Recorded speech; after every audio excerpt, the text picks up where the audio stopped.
Welcome to Story Hour, a virtual meetup hosted by Wolf and Heron.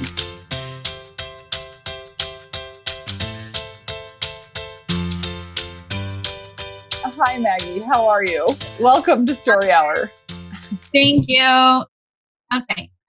So when I was 15 years old, I opened up the mail that was addressed to me from this group called Student Ambassadors. And in this letter, there was an invitation to join a information session about going to Australia. And I started to scream, and I ran to my mom and I said, "Mom, look, I could travel to Australia." And she just responded, smiling, but potentially with disappointment in her eyes. But we don't have money for this. How are we going to do this? You can't go. We don't have money for this. And I said, we'll figure it out. Let's go to this information session and see what it's about. So somehow we made it to this information session. I don't even remember how, because my mom doesn't drive, but we must have gotten a lift from somebody. And they're selling this program to all these teens from high school about traveling around the globe for 3 weeks with 2 teachers, a group of students in a bus, and visiting the whole east coast of Australia. The program cost $6,500. And neither myself nor my mom had that money. But they taught you how to fundraise. And they gave us this packet of sample letters, ideas on how to raise money, where to go to fundraise. And I said, I'm going to do this. I'm going to get a job. Hello? Yep. Okay, sorry. Everything froze, so I wasn't sure if it was. Yeah. Your audio is still good, just so you know. Your audio is My great. audio is good? Yeah. Oh. So I said, I'm going to do this. I'm going to get a job. I'm going to sell candy at school. I'm going to write letters everywhere. And I'm going to do this trip, this first trip, going solo to a new country. And that's what I did. I started cleaning tables at a diner. My mom's like, "You can't clean tables. You're going to drop all the dishes." And I'm like, "Watch me." Mm-hmm. So I started to do that. I started to sell candy and wrote letters to the mayor, to all the doctors, dentists, and lawyers in town, to my dad's workplace. And it was surprising to see the support I was receiving from the whole community to go on this trip. And I collected all the money for the program costs, got donations from my dad's place, which was $1,500, to lawyers, to clients at the diner who would give me $100 tips or $25 tips for cleaning off their dishes because they wanted to support my travel. And that's just a little story of how I became like addicted to becoming a global citizen. And when you put your mind to something, you can really achieve it. And in my meditation, that story came out today before joining this group. And when you have a mentor who kind of guides you on, they don't tell you how to do it or where to go, but they guide you and give you the resources and the tools, you can make it happen. So now I'm motivated to find a mentor for my next chapter in my life. Yay! Thank you, Maggie, so much. That was awesome. Yay! You don't know how, I laid in bed yesterday going, what am I going to talk about? That was amazing. That was so good. Lovely. So Doug and Armand, if you can turn your video feeds back on. I know we've been trying to figure out how to get the internet connection to work nicely. It's been finicky since yesterday. I don't know what's going on. But anyway, so the way we do feedback is what was really great. So we'll start there. Who would like to share with Maggie some of the things that were really great about her story that we want to hold on to? And because the theme is engage emotion, maybe skew a little bit, think about how we can specifically focus on engage emotion. Go ahead, Kara. So thank you for sharing first on your first time visiting with us, by the way. That was very bold of you and much appreciated. And I feel that, so thank you. When I think about engaging emotion, one of the things that is most helpful to really bringing someone in as an audience person into your story is anything that you can do to make it more experiential for me. And one of the ways that you can do that is by really focusing on visual elements, ways of making me as your listener really imagine that I could be there, that I could be going along this journey with you. And so something that you did very well is that your story had some great visual elements that you had just added naturally, right? Like we didn't have this discussion in advance, but from the very beginning, when you're getting the envelope, right? Like I can kind of picture that moment when you were imitating, it's not the right word, but when you were being your mom, there were things that you were having her say that you didn't just describe it, you emoted it in a way, you in your physicality and the words that you said, so that I could picture her in some ways. When you had some turns of phrase like, like she said, you're going to drop dishes. Like there were different things that you were describing that were very, very visual and vivid.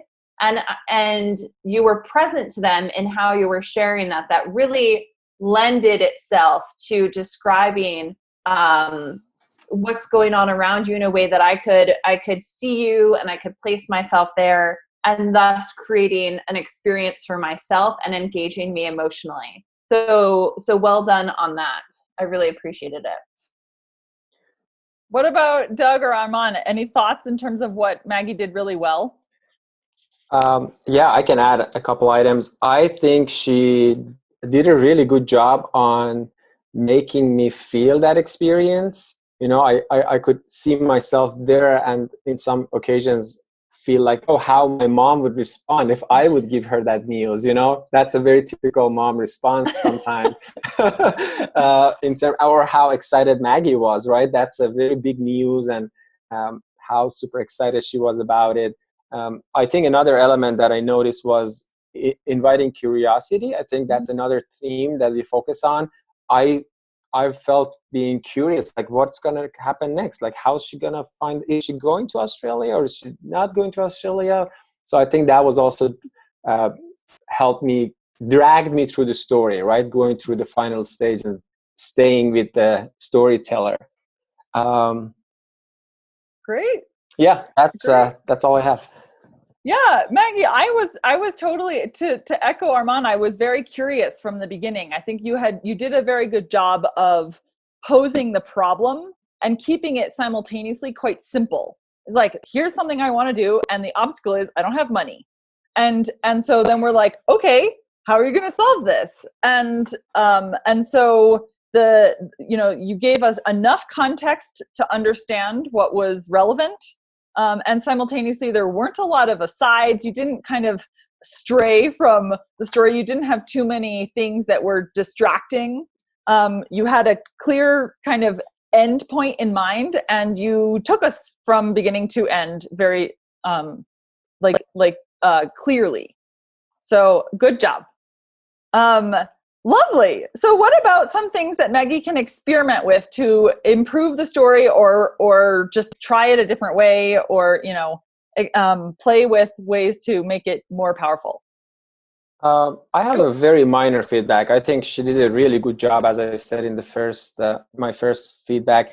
I think I could feel a lot of those emotions, but maybe with a little bit more emphasis and more description. I'm looking at the one pager that you sent, like I'm giving her feedback from that. If you emphasize a little bit more on the describing those emotions, you could make it more impactful, right? I could feel more excitement when you got that news. if you maybe shared a little bit more about where and when and how you got the news and how you felt and how did your mom respond, or how did you do the fundraising process, like you were anxious about it, or you were standing behind someone's door waiting to talk to them and you didn't know how to do that. So I think maybe some of those emotions could be a little bit emboldened. Yeah, okay. Thank you, Arman. Maggie, to kind of echo some of the things that Arman just said, specificity is really, really powerful. And so when you're talking about things in general terms, it's harder for the audience to really feel it, versus the specificity, which allows you to give 10 details about one moment or one thing that then we then feel it. So, for example, when you're talking about the support that you get from everyone in your universe that you've reached out to, the lawyers and your dad's office and the tips at the restaurant, like what you're doing is you're listing a series of things that could each individually be much more powerful if you were to dig into them, right? What does it feel like to get $100 tip when you're busting tables, right? And like actually let us feel the gratitude or the excitement or the stunned silence of your experience, whatever it is. Right. And it is through that, living in those moments a little bit longer that we can actually feel what you felt. Other thoughts, Doug, Kara? Yeah, I think to just expand on those ideas, like for specifically, if you imagine somebody hands you a check, is there a way that you go like this, right? Like you put your hands out, or you like whatever would be the motion that would be like, oh, and then like they handed me a check, and just something slight like that, and then maybe take a pause can really help us sit in that moment. Or, it depends, honestly, it depends on what you were feeling and what you recall from that experience. Was it more of a like, like think about how you can use your body, to their point, bring the feelings in and sit in it a little bit longer. And then though, what you want to avoid is saying, it was amazing, I was so grateful and I was so excited. You want to somehow find a way to share that and convey that without just literally describing the feelings, right? Well, what about some of the other superpowers? We don't have to only focus on engage emotion, even though that is the theme for today. I had one. So Maggie, it's nice to meet you. Meet you. I think something that jumps out to me is, and this is both a positive and probably an area to lean on more, is your bravery to come into a call and go first and put yourself out there right away. And then bravery to like take a leap and become a global citizen. And so you shared like really, I'll use the word vulnerable, and I know that we just met, but I think it's powerful, like right away on both sides today. And I think that you had some of those emotions that are available to you then, and you could tie it back and forth. And so you entered with emotion, putting yourself out there. I was nervous. Who shares that right away? That was awesome. Like, that was so cool. And you like got us invested right away. That's an emotion that you were sharing today. And you could do the same thing then, because if you're feeling it now, I'm sure that you felt those emotions for a long time. So I just think that you have it right there. It's probably just a matter of, to Kara and Stephanie and Arman's point, a little more specific. Yeah, Doug, I like this concept of experimenting with drawing parallels between the story that you're telling and the experience you're living in the moment, right now, right? And you can actually kind of interweave these two stories as an experiment. And every single time you tell the story, it'll be a slightly different story because you'll be in a slightly different moment, which is kind of a fun concept. It's a good idea though, because it helps you stay present in sharing a story, to be, to consider, who am I speaking to now? What am I feeling right now? How does that play into what I'm sharing? Yeah. And it did play in the because I'm living something parallel to that now, trying to take a step forward, and I'm scared. I need support. So I didn't consciously realize that, but thank you for pointing it out, because it directly aligns to my reality today. Well, that I'm might not be going why. to Australia, but Yeah, well, that might be why that story came to you in your meditation. yeah, thank you. Well, thank you, Maggie. Thank you, Maggie. Yeah, Thank thanks, you. Maggie. Visit wolfandheron.com to find out more about our story hours.